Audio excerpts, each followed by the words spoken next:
अस्सलाम वालेकुम, I am clinical dietitian Ayesha Nasir and I work at Cosme studio. आज की ये वीडियो बेसिकली हल्दी के हवाले से है। इसके क्या फ़वाइद हैं, इसका इस्तेमाल क्यों ज़रूरी है, कौन सी बीमारियों को मैनेज करने या कौन सी बीमारियों से बचाने में हल्दी फ़ायदेमंद साबित होती है, इसका कितना इस्तेमाल करना चाहिए और कैसे इस्तेमाल करना चाहिए। सबसे बढ़कर ये कि क्या हल्दी का एक्सेसिव इस्तेमाल, ज़रूरत से ज़्यादा इस्तेमाल कोई बीमारी भी कॉज कर सकता है, किसी बीमारी की वजह भी बन सकता है या नुकसानदेह भी हो सकता है। ये सब कुछ हम आज की वीडियो में डिस्कस करेंगे। हल्दी बेसिकली एक स्पाइस है जो कि सदियों से इस्तेमाल होती आ रही है खानों के अंदर। इसके अलावा जंगजुओं को अगर कोई ज़ख्म लगता था पुराने ज़माने में तो वो हल्दी का एक लेप कर देते थे उसके ऊपर। हल्दी एंटीसेप्टिक है, ज़ख्म को फ़ौरन ठीक करने में मददगार साबित होती है। इसके अलावा इसकी anti bacterial, anti fungal properties जो हैं वो भी ज़ख्म को बढ़ने से रोकती हैं। अगर हम खाने की बात करें तो हल्दी के अंदर एक चीज़ मौजूद होती है जिसको करक्यूमिन कहते हैं। करक्यूमिन जो है वो एंटी इन्फ्लेमेटरी प्रॉपर्टीज़ हैं उसके अंदर, वो सोजन से बचाने में मददगार साबित होता है, या जिस्म के अंदर अगर कोई सोजन हुई हुई है तो उसको ख़त्म करने में या उसको कम करने में मददगार साबित होता है। अगर तो बॉडी के अंदर कोई सोजन है जो ज़्यादा देर तक चलती है तो वो बहुत सारी बीमारियों की वजह बन सकती है। और कई दफ़ा ये होता है कि किसी बीमारी की वजह से हमारे जिस्म में सोजन हो जाती है जो कि बहुत ज़्यादा पेनफुल भी साबित हो सकती है, जिसकी वजह से बहुत ज़्यादा हम तकलीफ़ में भी मुब्तला हो सकते हैं। पहली चीज़ जो आई वो ये है कि इसकी एंटी इन्फ्लेमेटरी प्रॉपर्टीज़ हैं। दूसरी चीज़ ये है कि यही करक्यूमिन जो है ये एंटी ऑक्सीडेंट प्रॉपर्टीज़ भी रखता है।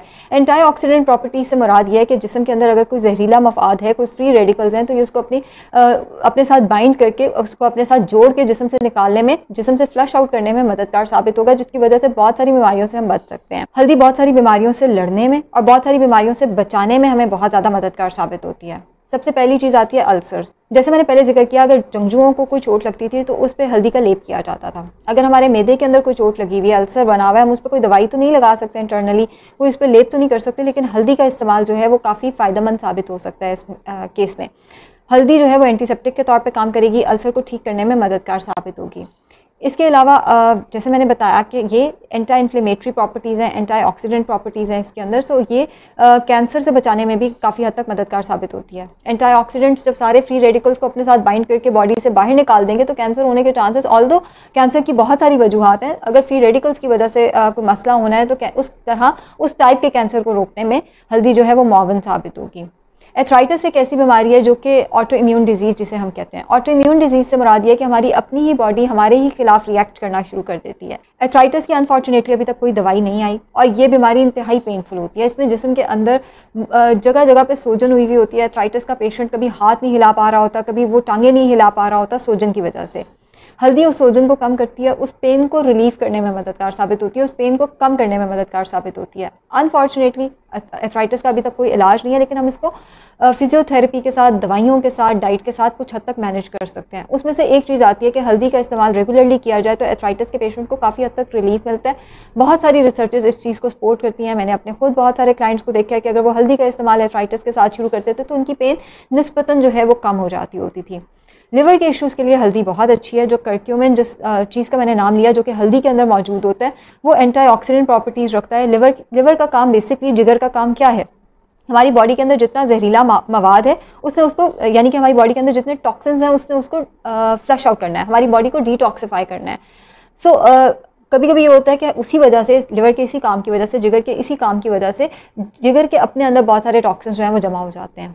हल्दी जो है उन टॉक्सिन्स को बाहर निकालने में मददगार साबित होती है, तो जिगर की हेल्थ के लिए बहुत अच्छा रोल प्ले करती है। इसके अलावा कुछ दवाइयाँ ऐसी होती हैं जो जिगर को ख़राब कर देती हैं। शुगर के पेशेंट्स अक्सर ऐसी दवाइयाँ ले रहे होते हैं, या एथराइटिस के पेशेंट्स अक्सर ऐसी दवाइयाँ ले रहे होते हैं जो जिगर को तबाह करके रख देती हैं। हल्दी उस केस में बहुत ज़्यादा फ़ायदेमंद साबित होती है, क्योंकि जो टॉक्सिन्स जिगर के अंदर जमा हो रहे होते हैं हल्दी उसको बाहर निकालने में मददगार साबित हो रही होती है कुछ हद तक।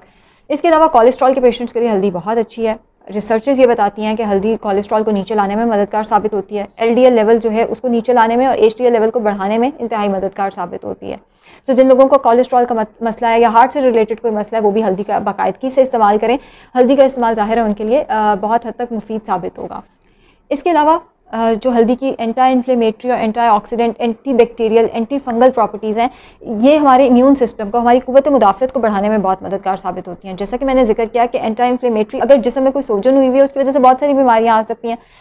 अगर हल्दी हमें उन बीमारियों से बचा रही है तो जाहिर है कि वो हमारी कुव्वत मुदाफ़त को बेहतर करने में, हमारी कुव्वत मुदाफ़त को मजबूत करने में मददगार साबित होती है। इसी तरह एंटी ऑक्सीडेंट प्रॉपर्टीज़ भी हमारी कुव्वत मुदाफ़त को बेहतर करती हैं। इसके अलावा जितना हमें विटामिन सी चाहिए होता है उसका % जो है हल्दी के 1 चम्मच के अंदर मौजूद होता है। 1 टेबलस्पून हल्दी के अंदर जितना विटामिन सी चाहिए उसका 3% मौजूद होता है। बहुत ज़्यादा नहीं है, लेकिन जहाँ हम विटामिन सी का इंटेक अपना बढ़ा रहे हैं कोरोना वायरस की वजह से और अपनी कुव्वत मुदाफ़त को बढ़ाने के लिए, वहाँ पे हमें ये 3% भी बहुत इंपॉर्टेंट लग रहा होता है। पीसीओएस एक ऐसी बीमारी है, पॉलीसिस्टिक ओवरीज जिसे हम कहते हैं, जिसके अंदर जो कि बेसिकली वजन ज़्यादा होने की वजह से भी हो सकती है। मल्टीपल रीजंस हो सकती हैं पीसीओएस की। मेरे पास ख़वातीन अक्सर पीसीओएस की कंप्लेन के साथ आती हैं। पीसीओएस के पेशेंट के लिए हल्दी बहुत फ़ायदेमंद है, हल्दी वाला दूध बहुत क्योंकि पीसीओएस का पेशेंट वैसे दूध नहीं ले सकता, डेयरी हम उनकी रिस्ट्रिक्ट कर देते हैं क्योंकि डेयरी कुछ हद तक बॉडी के अंदर इन्फ्लेमेशन कॉज करती है।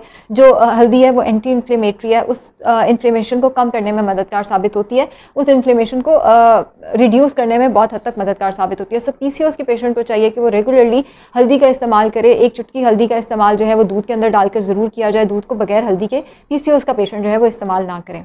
अगर हम इसकी न्यूट्रिशनल वैल्यू की बात करें तो इसके अंदर 29 कैलोरीज होती हैं 1 टेबलस्पून के अंदर। 1 टेबलस्पून हल्दी के अंदर बेसिकली 29 कैलोरीज हैं और जितना हमें दिन में आयरन चाहिए उसका 16% 1 टेबलस्पून हल्दी के अंदर मौजूद है।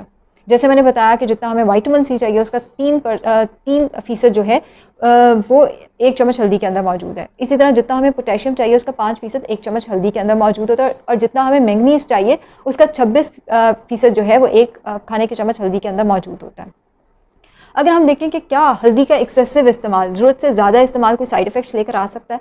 हल्दी जो है वो हमारे गैस्ट्रिक जूसेस को स्टिमुलेट करती है। कुछ हद तक अगर हम हल्दी का इस्तेमाल ज़्यादा करते हैं तो हमें जो डाइजेशन के इश्यूज़ हैं वो आ सकते हैं। स्टोमिक से रिलेटेड, हमें मैदे से रिलेटेड मसले मसाइल फेस करने पड़ सकते हैं। सो हल्दी का एक्सेसिव इस्तेमाल एक तो मैदे के मसले मसाइल लेकर आएगा।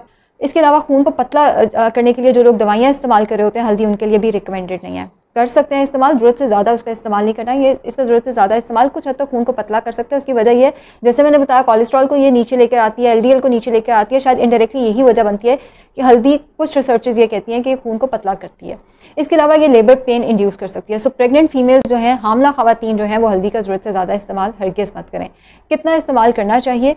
कम अज़ कम आप 1 चुटकी हल्दी दिन में ज़रूर इस्तेमाल करें। वैसे इसका जो रिकमेंडेड इनटेक है वो ये है कि आप 1-1 चम्मच, 1-1 चाय का चम्मच दिन में 3 वक्त इस्तेमाल करें। 1 चाय का चम्मच दिन में 3 वक्त, क्योंकि जो कर्क्यूमिन है वो ज़्यादा देर बॉडी के अंदर स्टे नहीं करता। अगर आप एक ही वक्त में इकट्ठे 1 टेबलस्पून हल्दी खा लेंगे तो उसका आपको कोई फ़ायदा नहीं होगा। 1-1 चाय का चम्मच करके आप नाश्ते में, अगर आप ऑमलेट ले रहे हैं, आप ऑमलेट के अंदर भी हल्दी का इस्तेमाल कर सकते हैं।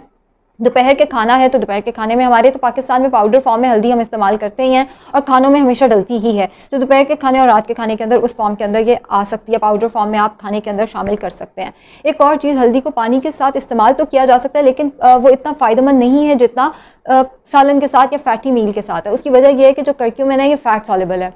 अगर बॉडी के अंदर फैट आप इसके साथ देंगे तो ही अच्छा डिज़ोल्व होगा, तो ही अच्छा एब्जॉर्ब होगा, वरना ये अच्छे तरीके से एब्जॉर्ब नहीं होगा। सो पानी के साथ इसको इस्तेमाल ना करें। इसको उस टाइम पे इस्तेमाल करें जब आप कोई तेल में बनी हुई चीज़ का इस्तेमाल कर रहे हैं। जैसे नाश्ता है तो उसमें आप अंडे का इस्तेमाल करें, अंडा यूजली तेल में ही बनता है। दोपहर का खाना भी हमारा तेल में बनता है और रात का खाना भी हमारा तेल में बनता है। सो तेल के साथ इसका इस्तेमाल करें ताकि इसकी एब्जॉर्प्शन, चूँकि मैंने बताया ये फैट सॉल्युबल है, ताकि इसकी एब्जॉर्प्शन जो है वो मैक्सिमम हो सके। कैसे इसको इस्तेमाल करना है? पाउडर फॉर्म में हमारा जो ट्रेडिशन है वो यही है कि हम पाउडर फॉर्म में इसका इस्तेमाल करते हैं। आप उस तरह से भी कर सकते हैं। आप हल्दी की चाय, एक कहवा सा आप हल्दी का बनाकर ले सकते हैं, जिसके अंदर आप हल्दी डाल दें, थोड़ा सा अदरक डाल दें, थोड़ा सा शहद डाल दें और 1 चाय का चम्मच उसके अंदर ऑलिव ऑयल डाल दें, ताकि ये हल्दी जो है अपना मैक्सिमम एब्जॉर्प्शन भी कर सके।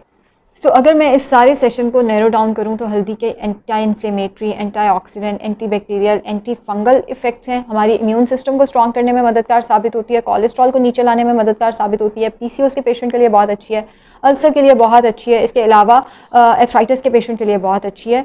बहुत ज़्यादा इसके अंदर अफादियत है और हमारे इम्यून सिस्टम को बढ़ाने में बहुत ज़्यादा मददगार साबित होती है। लेकिन इसका इस्तेमाल जो है हमें ऑयल के साथ करना है, पानी के साथ इसकी तासीर जो है वो कम हो जाती है।